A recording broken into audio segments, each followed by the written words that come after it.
আসামে ডবল ইঞ্জিনের সরকার হয়েছে, বিজেপি সরকার, হেমন্ত বিশ্ব শর্মা। তিনি ওই অসমের জন্য নরেন্দ্র মোদীকে গিয়ে বলেছিলেন যে আমাকে অসমের জন্য একটা বড় শিল্প দিন, একটা সেমি কন্ডাক্টর চিপের কারখানা অসমের হেমন্ত বিশ্ব শর্মা মোদীজির কাছে চাইলেন এবং মোদীজিকে বললেন যে আমি অসম 3 কোটি মানুষের বসবাস অসম, সেইখানে আমাদের অন্তত কিছুটা সাপোর্ট দিন। মোদীজি বলেন কি চান? বলো রতন টাটাকে বলে আমার অসমে একটা সেমি কন্ডাক্টর চিপের কারখানা তৈরি করে দিন। আপনি গুজরাটের মাটিতে 2টো কারখানা তৈরি করেছেন, আপনি অসমের মাটিতে করান।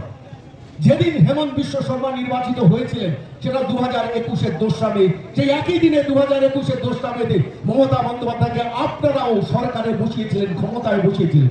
একই দিনে দুজন মুখ্যমন্ত্রী নির্বাচিত হলেন, একজন বিজেপির মুখ্যমন্ত্রী, একজন তৃণমূলের মুখ্যমন্ত্রী। বিজেপির মুখ্যমন্ত্রী হেমন্ত বিশ্ব শর্মা নরেন্দ্র মোদীকে বুঝিয়ে সেখান থেকে একটা বড় কারখানা নিয়ে এলেন। এক একজনের শিল্প শ্রমিকের মাইনে সেখানে 22,000 টাকা, 28,000 ছেলেমেয়ে চাকরি করছে। অসমের মাটি, অসমের ছেলেমেয়েরা, 3 কোটি মানুষের বসবাসের অসম হেমন্ত বিশ্ব শর্মা বিজেপির সরকার এনেছিল বলে আজকে সেখানে চাকরি, কর্মসংস্থান, অসমের ছেলেদের বাইরে যেতে হয় না, অসমের মেয়েদের বাইরে যেতে হয় না। একের পর এক শিল্প করছেন রতন টাটা, নরেন্দ্র মোদী, হেমন্ত বিশ্ব শর্মা বসে সেই শিল্পের দ্বার উদ্ঘাটন হয়েছিল। পশ্চিমবঙ্গ পারত না?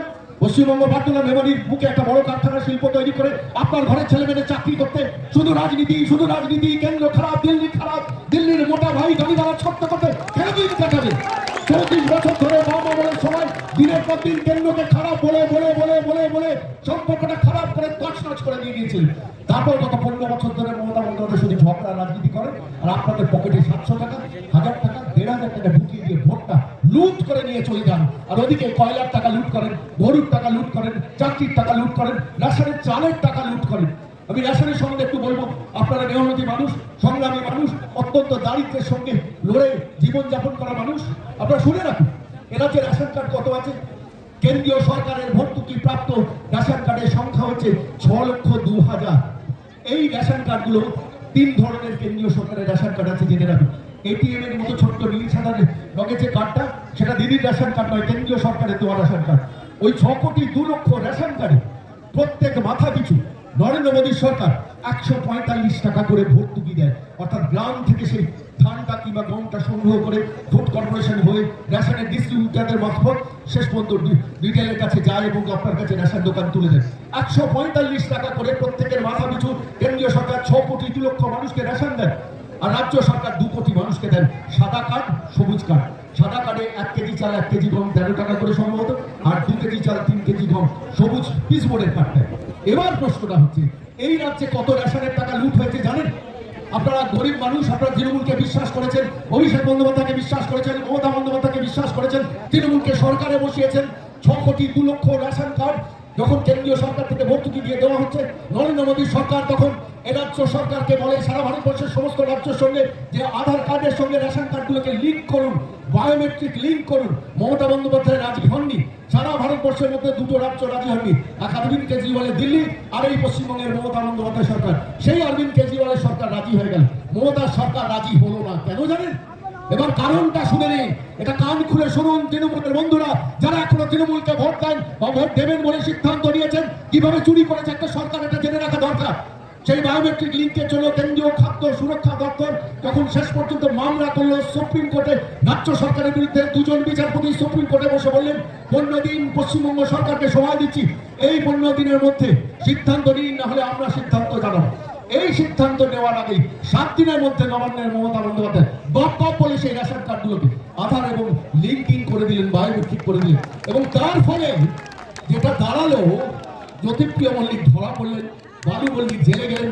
20,000 কোটি টাকা রেশনের দুর্নীতির টাকা বাইরে পাঠিয়েছে, ভাবতে পারেন? 20 টাকার জন্য আপনারা দিন রাত পরিশ্রম করেন, মেমারির মানুষ পরিশ্রম করেন। 20,000 কোটি টাকা একজন মন্ত্রী বাইরে সরাচ্ছেন। মমতা বন্দ্যোপাধ্যায় জানতেন না ওই টাকার ভাগ যেত কালীঘাটে, ওই টাকার ভাগ যেত ম্যাক্সিডে। শেষ পর্যন্ত 1,89,00,000 ভুয়ো রেশন কার্ড বেরোলো। অর্থাৎ আপনার বাবা হয়তো 15 বছর আগে মারা গেছেন, সেই রেশন কার্ডটা রেখে দিয়েছে। আপনার পরিবারের আত্মীয় স্বজন হয়তো বাইরে চলে গেছেন, তার রেশন কার্ডটা রেখে দিয়েছে।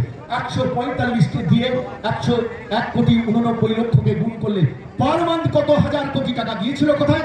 কয়েকদিন আগে একটি নির্বাচনী প্রচার সভা থেকে হাওড়া থেকে রাজ্যের মুখ্যমন্ত্রী স্বীকার করলেন যে আমরা 1,50,00,000 ভুয়ো রেশন কার্ড ধরেছি। ধরেননি, বাপ বলে ধরতে রাজি হয়েছেন।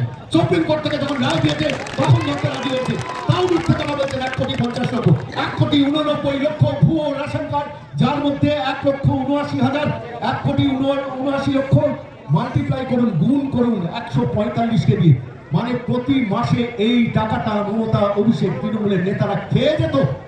ভাবতে পারছেন কত বড় চোরেরা? আপনার পেটের খাবার এরা চুরি করে। আমরা লালু প্রসাদ যাদবকে গালিগালাজ করতাম না যে পশু খাদ্য কেলেঙ্কারি, এটা তো মানুষের খাদ্যের কেলেঙ্কারি করা গেছে। এই অপরাধীরা জেলে ভরতে হবে, মমতা বন্দ্যোপাধ্যায়কে জেলে যেতে হবে, পুলিশের বন্দ্যোপাধ্যায়কে জেলে যেতে হবে। মেমারির মানুষকেও সেই সিদ্ধান্ত নিয়ে মানব গুহকে বিধানসভায় পাঠাতে হবে। আমি বলছি তা নাহলে কিন্তু এই বিচার হবে না। মেমারির মানুষ 5 বছর বাদে মানব যদি কাজ না করে, মানবকে বলবে না তোমাকে ভোট দেবো না, কিন্তু 5টা বছর তাকে সময় দিন, সুযোগ দিন, দেখুন লড়াই করে কিনা। আমি বলছি মানব জিতবে, কিছু কোনো ভিত্তিতে নয়। আমি তথ্য বিশ্লেষণ করে দেখেছি, মানব জিতবেন, কিন্তু জেতাটা নয়, রেকর্ড ভোটে জেতাতে হবে। তাহলে এই পশ্চিমবঙ্গ একদিন পশ্চিম বাংলাদেশ হয়ে যাবে। ঈদের নামাজের অনুষ্ঠানে কোনো ধর্মকে ছোট না করে বলছি, এ রাজ্যের মুখ্যমন্ত্রী মমতা বন্দ্যোপাধ্যায় গিয়ে বলেছেন যে বিজেপির প্রবর্তিত হিন্দু ধর্ম গন্ধা ধর্ম। আপনি যদি হিন্দু হন আপনার মুখে লাগেন না, আপনি যদি মুসলিম হন আপনারও তো লাগে। হিন্দু মুসলমানের বিভেদ বাড়িয়েছে, হিন্দু ধর্ম গন্ধা ধর্ম। এই কোন ভারতবর্ষে আমরা রয়েছি, কোন পশ্চিমবঙ্গে রয়েছি? চিন্তা করবেন না, বিশ্লেষণ করবেন না। আপনারা কোন অনুতাপ দেখেছেন, কোন অনুশোচনা দেখেছেন? কোনদিন ভেবেছেন যে বাবরের নামে মসজিদ করতে সারা ভারতবর্ষ দেয়নি? এই পশ্চিমবঙ্গে মমতা বন্দ্যোপাধ্যায় তার বিধায়ক হুমায়ুন কবিরকে দিয়ে বাবরের নামে মসজিদ করার জন্য অনুমতি দিয়েছেন, দেননি? আজকে হুমায়ুন কবির বেরিয়ে এসেছেন, কালকে হুমায়ুন কবির আবার দলে ফিরে যাবেন। কিন্তু পশ্চিমবঙ্গের মাটিতে গ্লানি নিয়ে বাঁচতে হবে। দেখো, মসজিদ করা অপরাধ নয়, মন্দির করা অপরাধ নয়, কিন্তু বাবরের নাম দিয়ে মসজিদ করা সারা ভারতবর্ষের মাটিতে কোথাও যেটা হচ্ছে না, কেন পশ্চিমবঙ্গে হবে? শুধু মানুষের দুর্বলতা, শুধু 1,500 টাকা ভাতা? ভাববেন না আপনারা। আমি বলছি মেমারির মানুষকে ভাবুন। আজকে দিনে দাঁড়িয়ে, এই মুহূর্তে দাঁড়িয়ে আপনি ভাবুন তো, হুমায়ুন কবির তৃণমূলের বিধায়ক মুর্শিদাবাদের মাটিতে দাঁড়িয়ে বলছেন আমরা 70% মুসলিম, ওরা 30% হিন্দু, আমরা চাইলে ওদের ভাগীরথী জলে ফেলে দিতে পারি। বলেননি? আমরা এত ঠুনকো, মেমারির মানুষ এত ঠুনকো যে একজন তৃণমূলের বিধায়ক এই ভাষা বলছেন। তার নিন্দা করছেন না রাজ্যের মুখ্যমন্ত্রী মমতা বন্দ্যোপাধ্যায়, তার নিন্দা করছেন না অভিষেক বন্দ্যোপাধ্যায়। কেন এই অবস্থা হবে? কিসের জন্য হবে? বড় হাকিম কলকাতার মেয়র করে রেখে দিয়েছেন, বলছেন আমরা এমন একদিন আসবে 50% মানুষ উর্দুতে কথা বলবে। কোন পশ্চিমবঙ্গে বসবাস করছে? বলছেন যারা ইসলাম ধর্মে জন্মগ্রহণ করেনি তারা দুর্ভাগা। কোন পশ্চিমবঙ্গে আমরা বসবাস করছি ভাববেন না? আমি বলছি এটা কিন্তু মনুষ্যত্বের নির্বাচন। এই নির্বাচনটাকে যদি ঘুরে না দাঁড়ান, এমন একদিন আসবে যেদিন হয়তো দেখবেন এই পশ্চিমবঙ্গ ছেড়ে অন্য রাজ্যে আপনাকে চলে যেতে হবে, যেভাবে আপনাদের ছেলেমেয়েরা চাকরি খুঁজে বাংলার বাইরে যায়। ভাবতে হবে বাঙালিকে।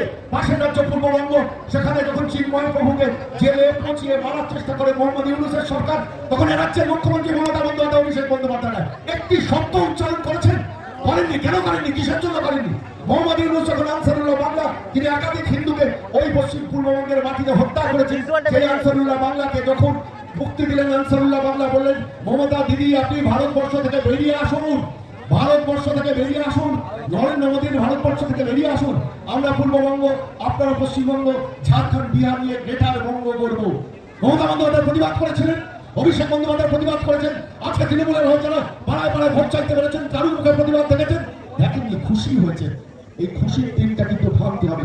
প্রত্যেক ধর্মাবলম্বী মানুষ কাঁধে কাঁধ দিয়ে মানুষ বাঁচবে, কিন্তু একটি নির্দিষ্ট ধর্মকে দোষণ করে, তুষ্টিকরণ করে গরিব মানুষকে শুধু ভাতা দিয়ে কিনে কেন একটা সরকার চলবে? কিসের জন্য চলবে আপনারা ভাববেন না? কেন আপনারা আয়ুষ্মান ভারত কার্ডটা পাবেন না বলুন তো? আমি বলছি আপনাদের কাছে, আয়ুষ্মান ভারত কার্ডটা কি আপনারা জানেন? আমি বক্তৃতা দীর্ঘায়িত করবো না, শেষ করতে পারি। আয়ুষ্মান ভারত, আয়ুষ্মান ভারতের মানেটা বোঝেন? আপনি যদি বাংলার বাইরে যে কোনো জায়গায়, সারা ভারতবর্ষে যে কোনো হসপিটাল চিকিৎসার জন্য যান, আয়ুষ্মান ভারত চালু। আপনি যে স্বাস্থ্যসাথী কার্ডটা পান, এই রাজ্যের প্রাইভেট হসপিটালগুলোতে স্বাস্থ্যসাথী সব জায়গায় চলে। আমি জানি এমন অনেক নার্সিংহোম হসপিটালের কথা বলবো যার 35,000 টাকা একটা অপারেশনের খরচ, 7,000 টাকা রাজ্য সরকার দেয়, বাকি টাকাটা 25,000, 27,000 মানুষের পকেট কেটে নেয়। আচ্ছা, আজকে যদি পশ্চিমবঙ্গে একটা আয়ুষ্মান ভারত হলো, লাভটা কি? চট করে নার্সিংহোম হসপিটালগুলো কিন্তু আপনার আয়ুষ্মান ভারতের ভিত্তিতে আপনাকে চিকিৎসা করতে পারতো। আপনি পুরীতে বেড়াতে গেছেন, অসুস্থ হয়েছে, আপনি দক্ষিণ ভারতে গেছেন চিকিৎসা করাতে, আয়ুষ্মান ভারত পাবেন। সারা ভারতবর্ষের সমস্ত রাজ্যগুলো যদি আয়ুষ্মান ভারত করে, পশ্চিমবঙ্গ কেন করবে না? পশ্চিমবঙ্গ কেন করবে না বলুন? আপনারা বুকে হাত দিয়ে বলুন কোন অপরাধ করেছেন? নিজের কন্যাকে নির্বাচিত করেছেন, সেটাই একমাত্র অপরাধ। 1,500 টাকা ভাতা পাচ্ছেন, তাকে ভোট দিয়েছেন, সেটাই একমাত্র অপরাধ। সারা ভারতবর্ষের সমস্ত রাজ্য যদি আয়ুষ্মান আয়ুষ্মান ভারত কার্ড পায়, আপনি কেন পাবেন না? সারা ভারতবর্ষের মধ্যে সব থেকে বেশি বিদ্যুতের দাম আপনি গুনছেন, জানেন কিভাবে বিদ্যুতের দাম বলেন? সেই গ্যাস দিন খবর দেবো পরবর্তীকালে। কিন্তু ইলেকট্রিকের বিল সব থেকে বেশি বাংলার মানুষকে গুনতে হয়। কেন? কোন অপরাধ করেছেন? 1,500 টাকা পেয়ে তাকে ভোট দিয়েছেন বলে? কিসের জন্য এই কাণ্ড চলবে বলতো? তেলের দাম, ডিজেল, পেট্রোলের দাম, ডিজেলের দাম এই পশ্চিমবঙ্গে সব থেকে বেশি। এই পশ্চিমবঙ্গে পরিযায়ী 65 লক্ষ বাঙালি বাংলার বাইরে কাজ করতে যাচ্ছে। কোন অপরাধে? ভাবতে হবে মেমারির মানুষকে। একবার বদলে দিন, তামিলনাড়ু যদি বদলাতে পারে, একবার ডিএমকে, একবার এআইডিএমকে। কর্ণাটক যদি বদলাতে পারে, একবার কংগ্রেস, একবার সিপিএম। যদি কেরল বদলাতে পারে, কর্ণাটক যদি বদলাতে পারে, একবার কংগ্রেস, একবার বিজেপি। কেরল যদি বদলাতে পারে, একবার কংগ্রেস, একবার সিপিএম। তাহলে পশ্চিমবঙ্গ বদলাবে না কেন? একবার বদলে দিন। খারাপ হলে মানুষকে বলেন ভোট দেবেন। বছর দেখুন না, একটা স্থবির এই রাজত্বে কেন বসবাস করবে? আলু চাষিরা দাম পাচ্ছেন না, ধান চাষিরা দাম পাচ্ছেন না, গোডাউনগুলোতে ফোনের দায়িত্ব হয়ে গেছে। আমি জানি হুগলির মাটি থেকে দাঁড়িয়ে 3 টাকা দামও চাষি পাচ্ছেন না আলু। সেই আলু নদী পেরিয়ে 12 টাকায় বিক্রি হচ্ছে আমাদের ওখানে। আমি বানিয়াটি মানি 12,000 টাকা বিক্রি হচ্ছে। কেন? কিসের জন্য? কোন অপরাধে বিক্রি হচ্ছে? 9 টাকা কে খাচ্ছে? তৃণমূল নেতারা খাচ্ছে। এরা এত বড় চোর। আমি বলি তৃণমূল এত বড় চোর, এটা মনে রাখুন। বডি যখন দাম হয়ে যায় নিজের ছাই নিজেরা চুরি করে। এরা এত বড় চোর তৃণমূল যে এদের যদি আপনি মহাকাশযানে পাঠান, স্পেসে পাঠান, সেখানেও বসে বসে নাট বল্টু খুলবে, মেমারি স্ক্যাপের বাংলাদেশে বিক্রি করবে। এরা এত বড় তৃণমূল, চাঁদের বালি চুরি করবে, চাঁদের বালিও চুরি করবে। বিশ্বাস করবে না। কালীঘাটের কাকু অভিষেক বন্দ্যোপাধ্যায় যিনি এখানে সে সভা টভা করে গিয়েছে, যা বলুন তো, কাকুকে দিয়ে টাকা তোলাতে কোন রাজ্যে বসবাস করবেন? আপনি তৃণমূলের নেতারা গেলে ভয় ভক্তিতে 1,500 টাকা চলে আমাকে ভোট দেন, যখন চলে যান তখন বলেন আগে সাইকেল, ভাঙা সাইকেল চালাতো, বিড়ি খেতে, এখন স্করপিও গাড়ি চলে। আগে দীঘা পুরী বেড়াতে যেত, এখন হনুলুলু হংকংয়ে বেড়াতে যায়। যাই কিনা বলেন? আর আপনারা গরিবের থেকে গরিব হয়ে 1,500 টাকার জন্য ভোট দেবেন দিতে? তারা একবার দাঁড়িয়ে দেখুন। আমি বলছি সারা পশ্চিমবঙ্গ বদলাচ্ছে। আপনারা লিখে রাখুন একটা কাগজে, ভবানীপুরে মমতা বন্দ্যোপাধ্যায় হাঁটছে।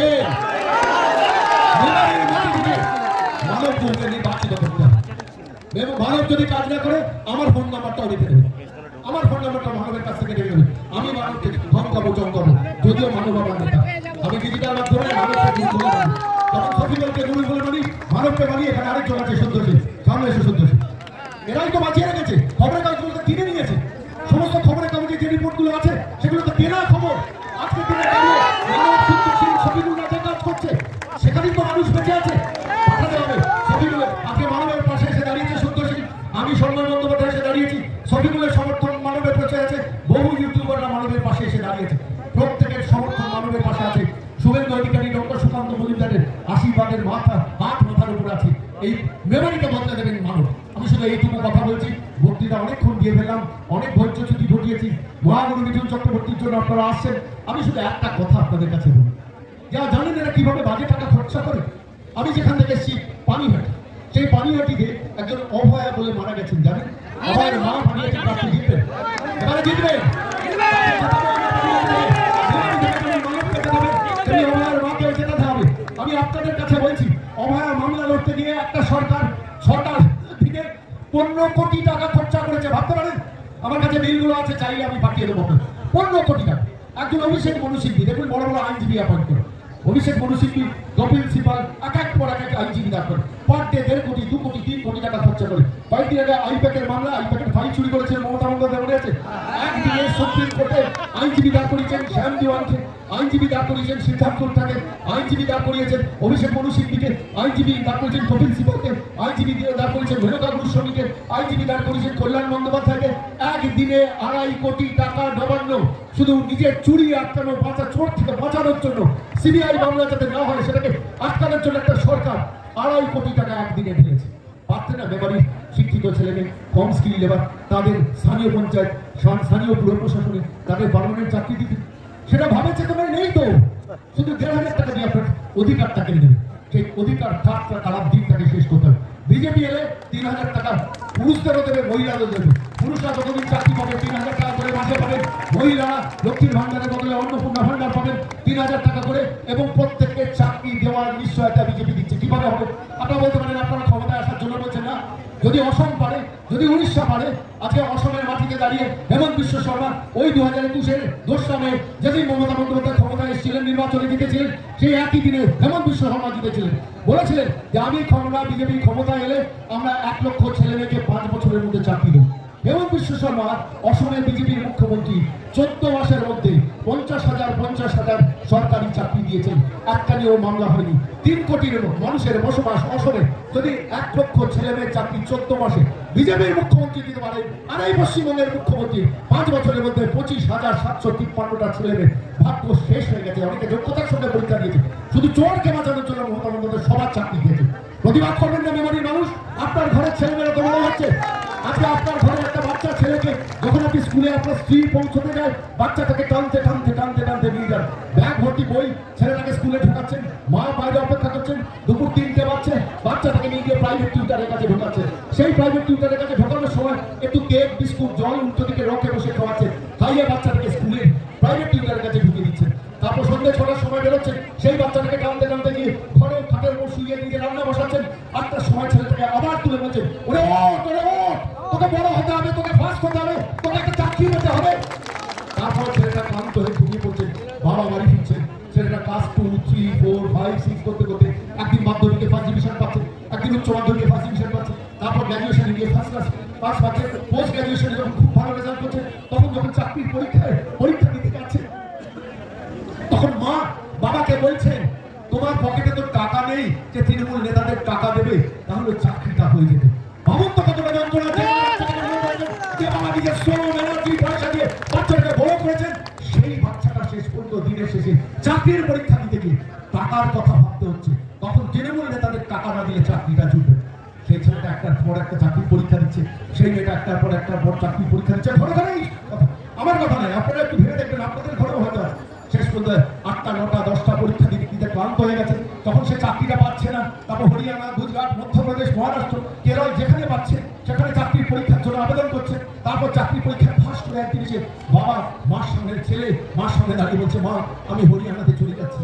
মেয়ে বাবার সামনে এসে দাঁড়িয়ে বলছে, বাবা আমি কেরলে চলে যাচ্ছি একটা চাকরির জন্য। ভাবুন তো, বৃদ্ধ বাবা শেষ পর্যন্ত সেই ছেলেকে পৌঁছতে হাওড়া স্টেশনে গিয়ে জড়িয়ে ধরে হাউ হাউ করে কাঁদছে, বলছে তুই চলে যাচ্ছিস, আমরা বৃদ্ধ হয়েছি, কাকে দিয়ে বাঁচবো, প্রতিদিন রাত্রে একটা করে ফোন করি।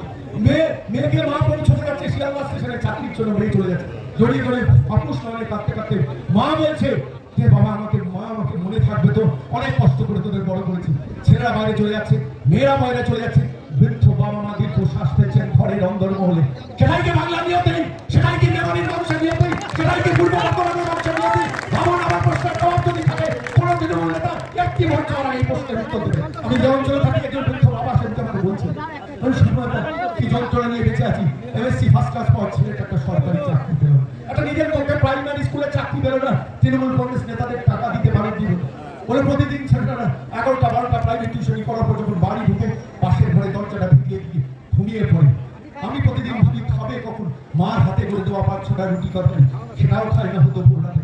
একদিন দেখি ছেলেটা ফুটিয়ে কাঁদছে পাশের ঘরে, পাশে গেলাম, চৌকির পাশে টুল পেতে বসলাম, মাথায় হাত দিতে ছেলেটা ফুটিয়ে কেঁদে উঠে বললো, বাবা গতকাল আমার চাকরির বয়সটা চলে গেছে, তোমাদের ভালো রাখতে পারলাম না, আমার মার চিকিৎসার জন্য ওষুধ কেনার টাকাটা একটা সরকারি চাকরি করে করতে পারলাম না, তোমার একটা চিকিৎসা ভালো দরকার, আমি করাতে পারলাম না, আমাকে ক্ষমা করো, আমার চাকরির বয়সটা চলে গেছে। ফুটিয়ে কাঁদছে ছেলে, বাবা মাথায় হাত দিয়ে বলছেন, যেভাবে বৃদ্ধকে রেখেছিস এইভাবেই চলে যাবে, তুই সংসার করিসনি, বিয়ে থা করতে পারিসনি, আমি যেভাবে বেঁচে আছি সেইভাবে বাবা বেঁচে থাক, কাঁদিস না। ছেলেটা বাবাকে চিৎকার করে সেদিনকে বলেছিল, এটা ঘরে ঘরে, মেমারির ঘরে, পূর্ব বর্ধমানের ঘরে, হুগলি হাওড়া সর্বত্র এই দৃশ্য। ছেলেটা চিৎকার করে বলেছিল, বাবা তুমি যেদিনকে মারা যাবে, মা তুমি যেদিনকে মারা যাবে, তারপর থেকে আমি এই পৃথিবীটা থাকবো না, আমার থাকার ইচ্ছেটাও চলে গেছে। হাপুস নয়, বাবা কাঁদছেন, ছেলে কাঁদছেন, চিৎকার করে উঠে বাবা, ছেলে চিৎকার করে বলছেন, বাবা তুমি ছোটবেলায় আমাকে স্কুলে পাঠিয়েছিলে কেন, তুমি পয়সা খরচা করেছিলে কেন, তুমি প্রাইভেট টিউটরের কাছে নিয়ে গিয়েছিলে কেন, তুমি তো আমাকে তৃণমূলটা করাতে পারতে স্কুলে না পাঠিয়ে। ওই যে দেখছো দোতলা বাড়িটা, ওই দোতলা বাড়ির তৃণমূল নেতা ছেলেটা ক্লাস 8-এ 2বার পাস করতে পারেনি, ফেল করেছে। তারপরে সে মাসে 1,20,000 টাকা মাইনে পায়, স্করপিও গাড়ি চড়ে ঘুরে বছরের শেষে সুইজারল্যান্ড কিংবা জার্মানিতে ঘুরতে যায়। আমাকে তৃণমূলটা করনি কেন? সেদিকে বাবা তোর উত্তর দিতে পারেনি ছেলে। ঠিক একইভাবে এই দৃশ্য যে ঘটনা বললাম, মেমারির ঘরে ঘরে আছে, পূর্ব বর্ধমানের ঘরে ঘরে আছে, হাওড়াতে, হুগলিতে, 24 পরগনার সর্বত্র আছে। কেন এই অবস্থায় বাঁচবে? ইচ্ছে করেন একটু ভালোভাবে বাঁচতে, ইচ্ছে করেন একটু অক্সিজেন নিয়ে বাঁচতে, ভাববেন কেন কন্ট্রাকচুয়াল লোক হিসেবে থাকবেন, কেন ক্যাজুয়াল লেবার হিসেবে থাকবেন, কেন শিক্ষিত হয়ে প্রাইভেট টিউশন করে থাকবেন,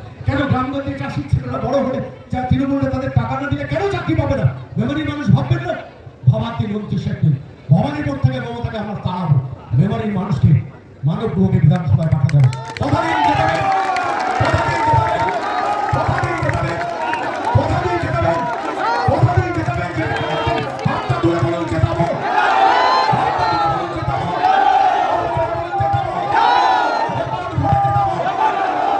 জেতালে আমি মানবকে অনুরোধ করবো এইখানে একটা বিজয় সমাবেশ করতে। আমি কলকাতা থেকে 1 কাপ চা খাওয়ার জন্য আসবো।